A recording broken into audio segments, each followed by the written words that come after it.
This is the weekly sales meeting for May 7th, 2023. My name is Chris Fleming. You can reach me at chris@cdmediaconsulting.com or go to our website at cdmediaconsulting.com. Today's topic, reluctant buyers or raving fans. Since the early 1950s, the death knell has been tolling for electronic media. First radio with death by television, later TV with death by the internet. None of these things have happened. In reality, most of these premature death notices were autobiographical and self-inflicted. Those who sell electronic media can either buy into these doom and gloom stories or continue to build their account lists. They can populate them with raving fans. They can harness this enthusiasm to create more raving fans. Mass media audiences may have contracted with the proliferation of options available to the consumer, but the size and scope of the current audience outweigh the penetration of the largest social media platform in local markets. Think about all the things you get right daily, instead of thinking about all the ways it could go wrong. Yes, there is increased competition, but that gives us reasons to focus on what we do better than anyone else. That competitive advantage is connectivity and community. It is connection and activation. It is mass penetration and the efficient delivery of messages with frequency. These are the things that can move the needle for our customers. And moving the needle will make more raving fans. No one ever complained about having more success. One reality is those selling electronic media suffer attrition rates of close to 20% each year. Some customers go out of business. Some get bought out. Some choose to do something else, and some will plain disappear. For those in the last designation, they are the ones we can do something about. We can if we take the time. Often we don't investigate why someone stopped doing business with us. Was it performance, attention, or lack of service that caused the attrition? How about we ask and prepare to do something with the information? Did you know that 1 in 4 customers who experience a problem with customer service never report the problem? They just leave. They decide they've had enough and go do something else. We get bewildered by the abandonment, but don't ask the questions about why this course of action happened. We move on to the harder task of finding new business. Wouldn't it be better if those who would leave would tell us why they are abandoning ship? That would help us make the customer experience better. If they did tell us, we would have the opportunity to fix the problem. We would have an opportunity to never let it happen again. We would have the opportunity to create moments of magic. Jan Carlson is the former CEO of Scandinavian Airlines. In his book, Moments of Truth, he described buyer loyalty as small, consistent, positive interactions over the course of months or even years. He claimed these to be the keys to customer loyalty. It is these small moments of magic or brief encounters that instill customer loyalty. It is what makes raving fans. It is every interaction with our company, from the front desk to paying the invoice. Every one of us has a role in the customer service we provide. These small positive interactions give us a leg up on our competition. Some companies have obstacles to doing business. These obstacles frustrate the customer. Companies stick to them because it's our process. We should be forced to do business with ourselves, so we re-examine the process. If the business gets bogged down because of too many touch points which have nothing to do with business, we need to re-evaluate. Those are not magical but frustrating to the customer and are one of the root causes of attrition.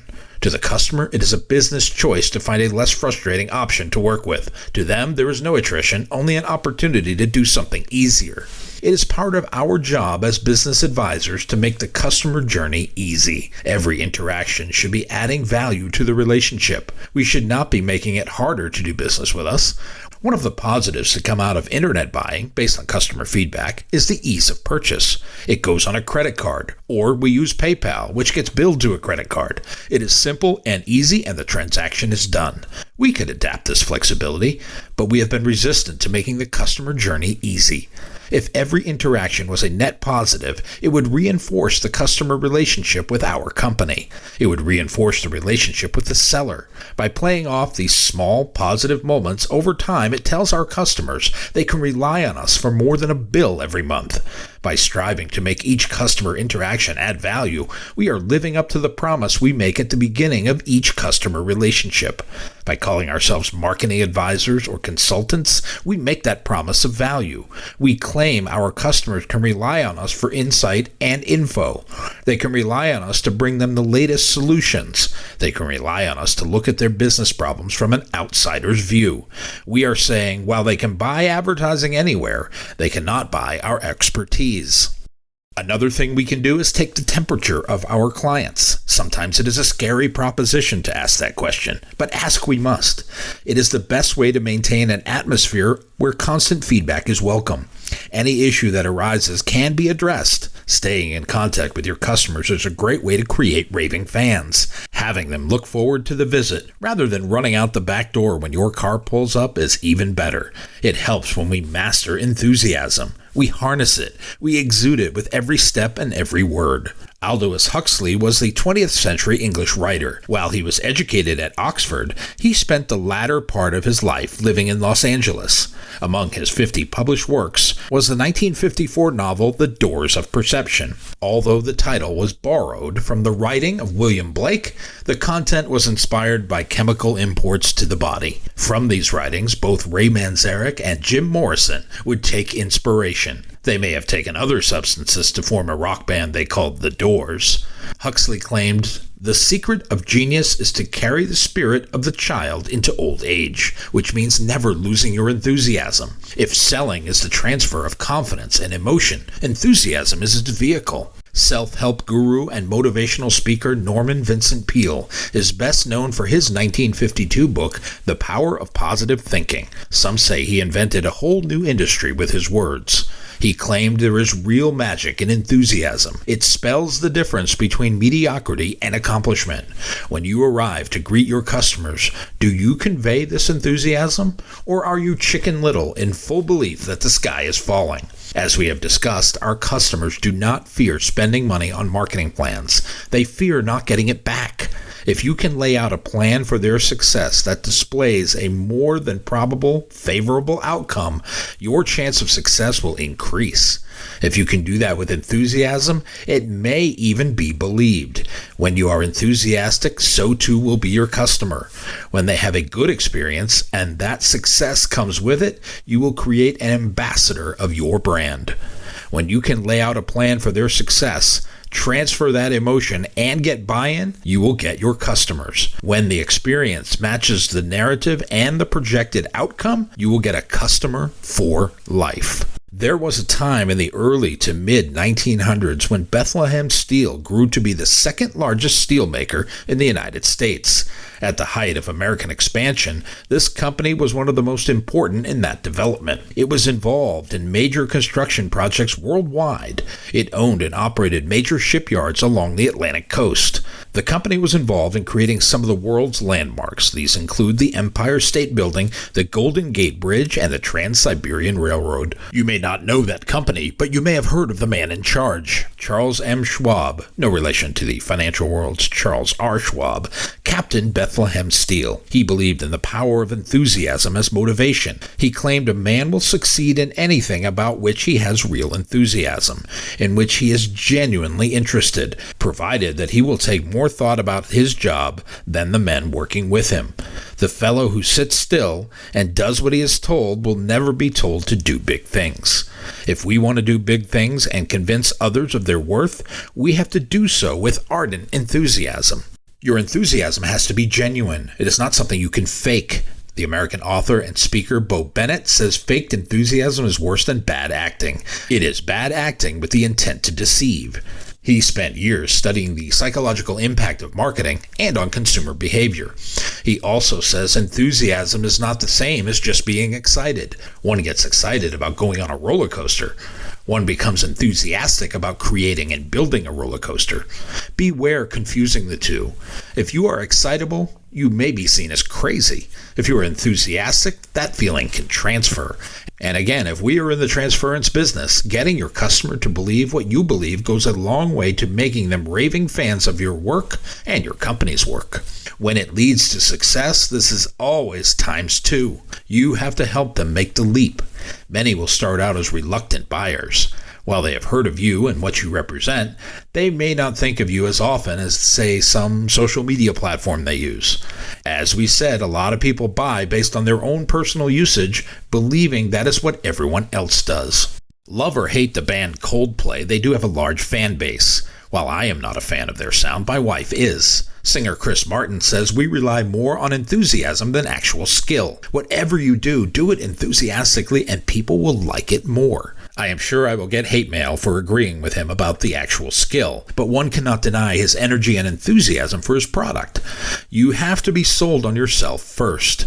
It would be hard to get up for something if you didn't believe it. We see this in all walks of life, including music, sports, and business. It will be even harder to transfer positivity to someone else when you yourself are not feeling it. I would imagine it would be hard to play that part with a straight face. It would be spotted as disingenuous.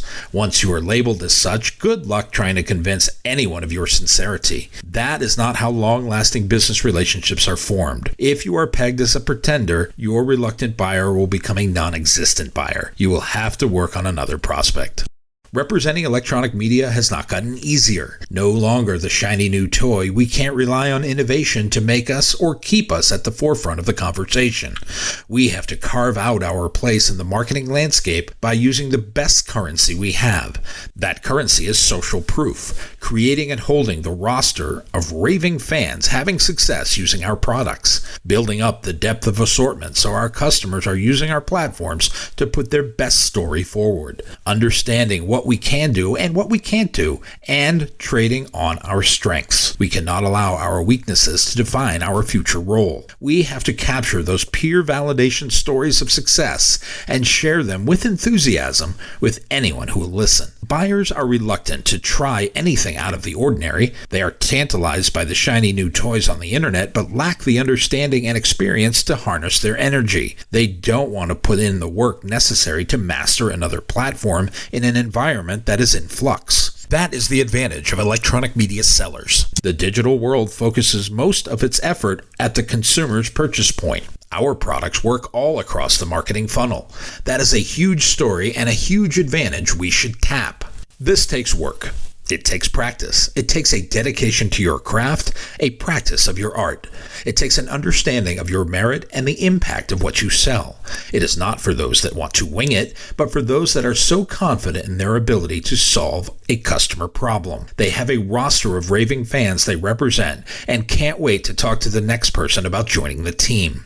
Gretchen C. Rubin is an American author, blogger, and public speaker. Her books have been translated in over 30 languages. She stakes the claim that enthusiasm is a form of social courage. Most are reluctant to take unpopular positions, especially in the world of sales. We want people to like us, and that rarely happens when we appear to go against popular opinions. However, when you have a roster of raving fans, and you can share that roster with prospective clients, peer validation will overcome most buyers' reluctance. Sharing positive experiences with others can help break down resistance. When the experience matches the peer review, it will turn reluctant buyers into raving fans. Isn't that what we are trying to make more of? It works when we harness our own enthusiasm for what we represent. My book, Yes, I'm a Salesman, You Can Be Too, is now available on Amazon.com. If you like what you have heard here today, please consider ordering a copy or two. You can always send one to a friend.